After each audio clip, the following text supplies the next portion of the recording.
Section 1. Listen to the conversation between a Japanese student and a housing officer and complete the form. First, you have some time to look at questions 1 to 5.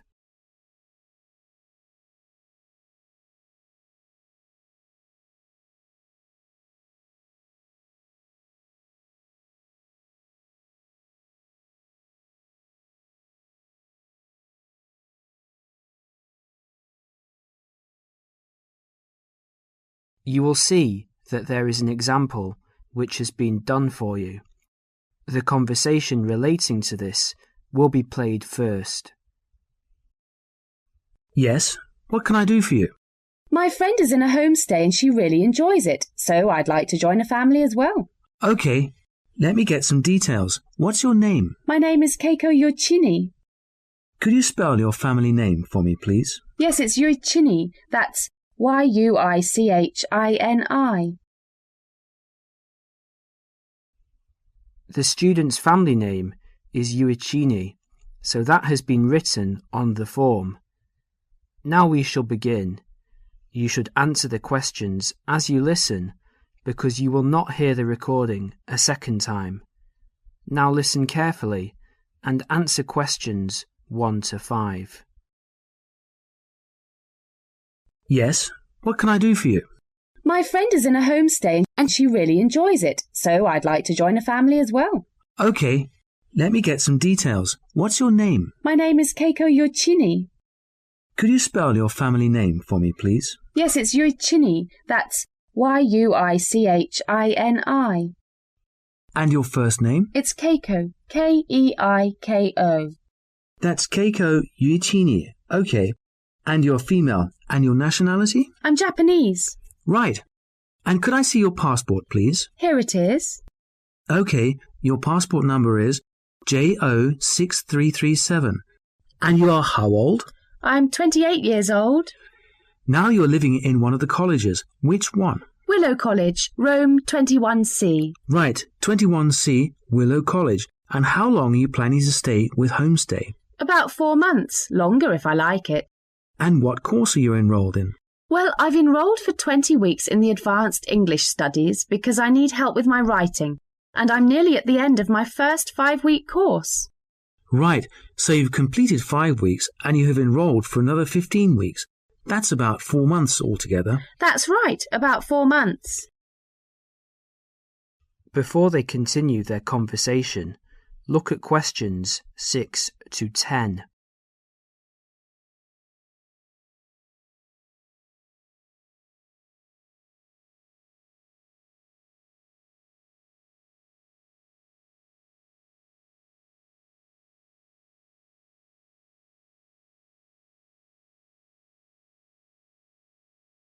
As you listen to the rest of the conversation, complete the form by filling in the numbered spaces 6 to 10. Okay. Do you have a preference for a family with children or without children? I like young children, but I like to be with older people. You know, I like someone of my own age. Okay. And do you smoke or drink? No and no. Would you mind being with a family of smokers? Yes, I would. I don't like smoking. I'd rather be with a family of people who do not smoke or drink. Okay, and what about pets? Oh, I love animals. I'm a veterinarian, so that's fine. The more the better. All right. Now what about you? Are you a vegetarian or do you have any special food requirements? No, I'm not a vegetarian, but I don't eat a lot of meat. I really like seafood. And what about your hobbies? I like reading and going to the movies. Do you play any sports? Yes, I joined the handball team, but I didn't like that, so I stopped playing. You know, I played tennis on the weekend with my friends. All right, let's see. Name, age, transport.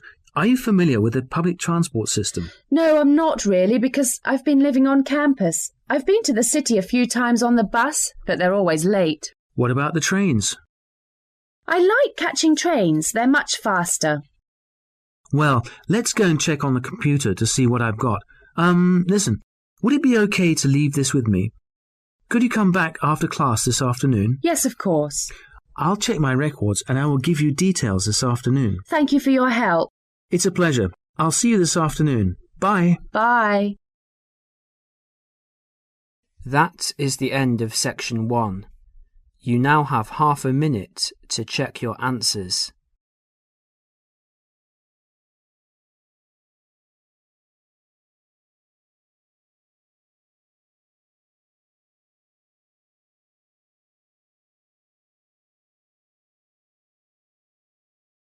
Section 2. You are going to hear a talk given by a tour guide about travel to Esnia. First look at questions 11 to 14.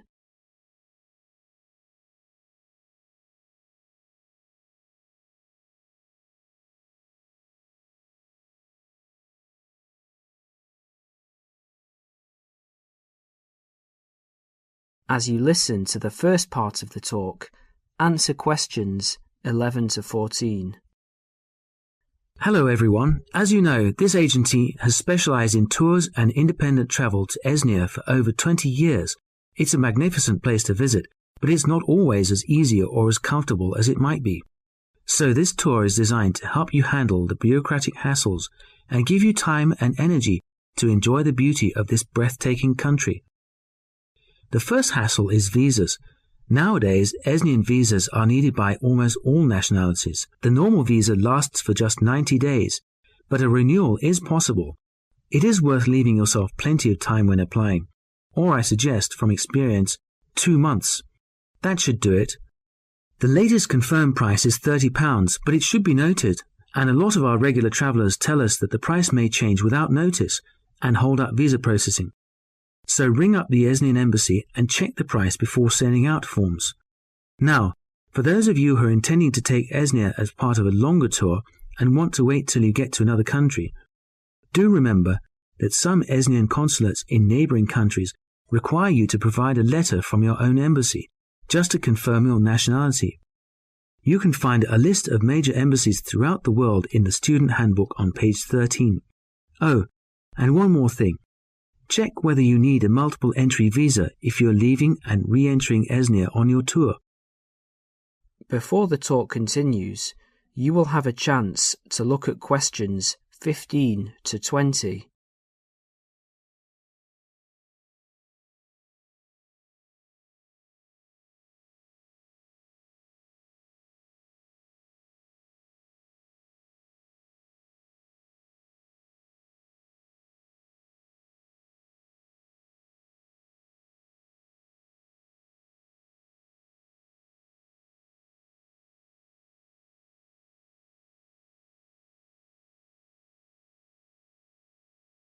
As you listen, complete the summary and answer questions 15 to 20. Now, some miscellaneous general advice. Firstly, if you're rich enough to bring in over $1,000 in cash or traveller's checks to Esnia, you need to fill in the currency form. Don't forget this. You could get into trouble if you do. You must declare all of your items and more expensive items, such as video cameras, on a tourist export form, which you can arrange to carry in advance. Regarding health regulations, although Esnia is becoming a generally healthier country with every passing year, neighbouring countries remain cautious with regards to health standards there, and therefore it is worthwhile carrying a health certificate. The one you need is the BM276. Now all of you here are students, and there will be plenty of concessions for young people travelling in Esnia. The Esnian Transport Authority, for example, issues a special youth fare card which you can get in any railway station. Just show your international student card. Information about getting this is in the handbook, and give 2 passport photos. And by the way, because there is so much bureaucracy in Esnia, we advise you to take at least 12 passport photos with you. They're not always easy to get done there. Finally, a bit more about currency. Pounds won't get you very far in Esnia these days, so they're no good. We advise people to carry either yen or Australian dollars. US dollars are starting to cause difficulties because of political disputes. Another surprise is that credit cards are virtually useless because of fraud scandals. Do carry traveller's checks, but we advise medium denominations. Large denominations increase the likelihood of theft, and small ones increase commission charges. Now, As I mentioned earlier, this student handbook has a wealth of information. That is the end of section 2. You will now have half a minute to check your answers.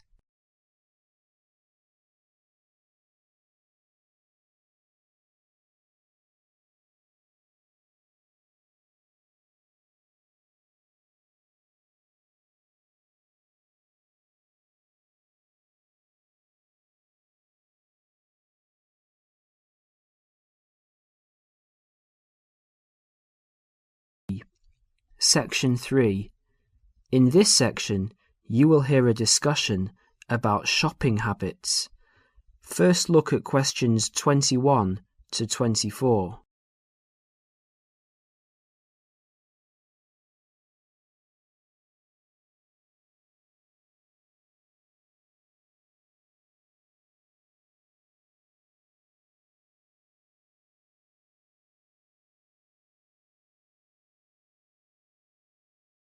As you listen to the first part of the discussion, answer questions 21 to 24.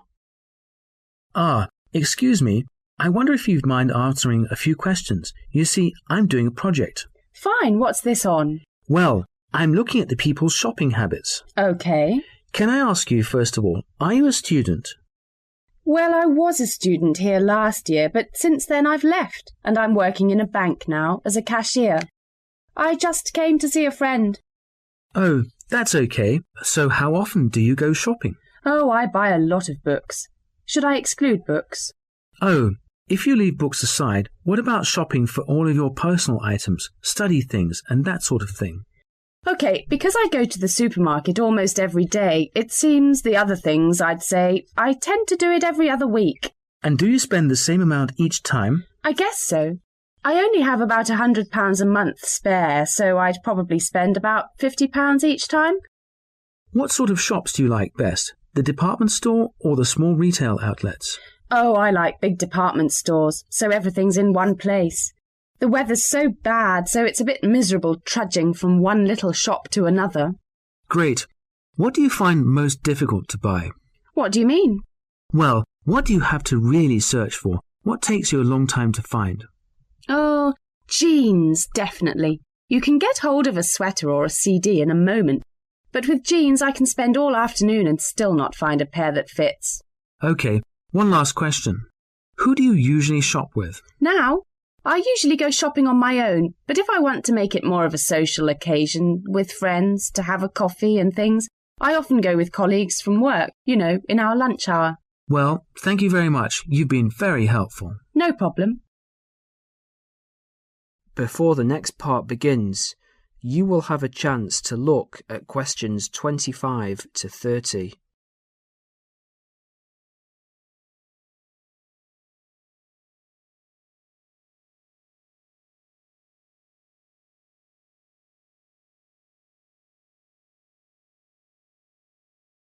As you listen, answer questions 25 to 30.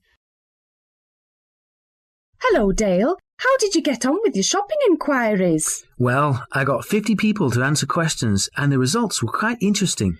OK, let's have a look. Well, those were handouts, and here you can see that the majority of people I interviewed said they went shopping once a week. Most often, that was the weekend. Right. For those people who spend enormous amounts of money, if you see this chart, you can see that half the people spend £45 a month, and while 15% of people spend more than that, an average of £75, the rest spend relatively small amounts. Even the regular shoppers spend no more than £20 a month. Window shoppers? Yes, I asked them what kinds of shops they prefer, and the response was unanimous. Everyone went for department stores. I think that's what young people today want. That's understandable, and that's a useful statistic, I think. I also talked to them about the things they found most difficult to buy. I thought the answer was going to be something like books or study materials, but it's always clothes. They have problems with things related to hobbies. As far as sportswear is concerned, they complain about the lack of shops that sell it. Not many had trouble buying sweaters and things like that, but shoes and trousers were really problematic. Was that, again, because there just isn't enough variety? Yes, they say everywhere they just come across the same styles, so they just give up after a while. I know what they mean. Lastly, I asked them whom they want to shop with. That is the end of section 3. You will now have half a minute to check your answers.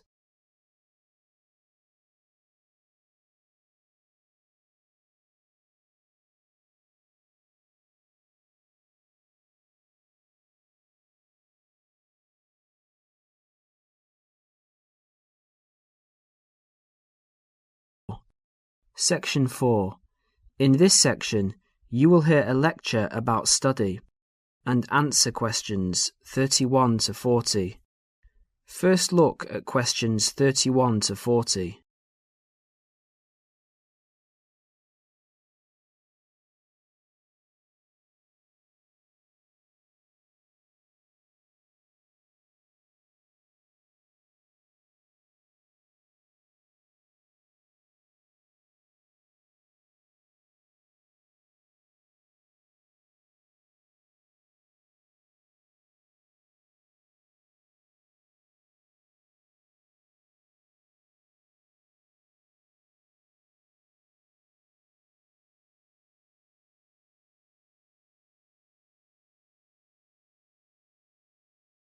As you listen to the lecture, answer questions 31 to 40. Can anybody hear me? Is this microphone working? Good. Now, welcome everybody to the second of these lectures on successful study at college. Yesterday we looked at housekeeping issues, where to find information, how to use the library computer system, and so on. Today we're going to cover an issue that will be vitally important to you all throughout your time here at college, and that is time management. Hundreds of books have been written about time management, and those of you who are interested in doing some extra reading on the subject are very welcome to see me after the lecture, as I have a book list here and some other useful materials. Now, time management. In the past, this used to mean making a list to plan for every hour of the week and then try to stick to this plan. These days, however, the whole idea of managing time has changed. In fact, if you think about it, you'll find that it's impossible to manage time. It just goes. So what you really need to manage is yourself. To manage yourself effectively, you need to have a clear idea both of what you want to achieve and how to achieve it. In other words, you need to set goals, and you need to move towards achieving these goals in an efficient and systematic way. Most coursework at the college is set by mid-semester, and at the end of the semester usually involves 2 written assignments of between 1,500 and 3,000 words in length. If you look around you at college, you will see that during the first weeks of the term, everyone looks cheerful and focused, followed by a change around week 6, assignment time, when people start to look a bit stressed. The library reports that an increasing number of students become angry when books are not available. So what's happened? Has everybody become suddenly irritable and angry for no reason? Not quite. The reason is that people have not managed their resources well. They have not set priorities for reaching their goals and, as a result, some of them realise they are going to do badly with their assignments. This will not be because they lack intelligence or love of the subject. They will fail because they did not have a clear idea of what they have to do and how long it should take them. Let's step back a minute. What do we mean by establishing goals? Well, basically, it means deciding what you want to achieve. In other words, deciding on the results that you want to achieve. The students that I've mentioned found themselves very stressed, mainly because they have an assignment to do. But they did not fully think through the effect that this would have on their day-to-day life. There's an awful lot of spare time in a day. For example, if you manage to spend some of that time, even just 1 hour, on an activity that helps you with your study, that 1 hour could have a major impact in your course, particularly if you make it a regular habit. I'd like to ask you now to have a look at the planners in your information kits. You will see that there are 3, 1 term planner, 1 weekly planner, and 1 daily planner. The term planner is to help you get an overview of everything that you will need to do for the term. The weekly planner is to help you week by week, and the daily planner will help you with the really detailed planning. Before we go any further, I would like you to make a note in your daily planner right now. I want you to picture how you could make a major difference in your life by spending just 1 hour a day on some activities for the next term. Background reading, for example, or preparing a bibliography. Now imagine the benefit at the end of the term. The term diary and the weekly diary are the most important ones. However, a week is really the shortest time you have to establish an overview of your time for planning purposes. Now you need to set priorities for the term. Work out how you could achieve those priorities and the results that you desire. If you can get into the habit of planning like this, you'll soon find that you've actually had more time than before to spend on relaxation and other activities that you enjoy. Now let's share some of the ideas that you've come up with. I'll divide you up into groups to share your ideas. OK. That is the end of section 4. You will now have half a minute to check your answers.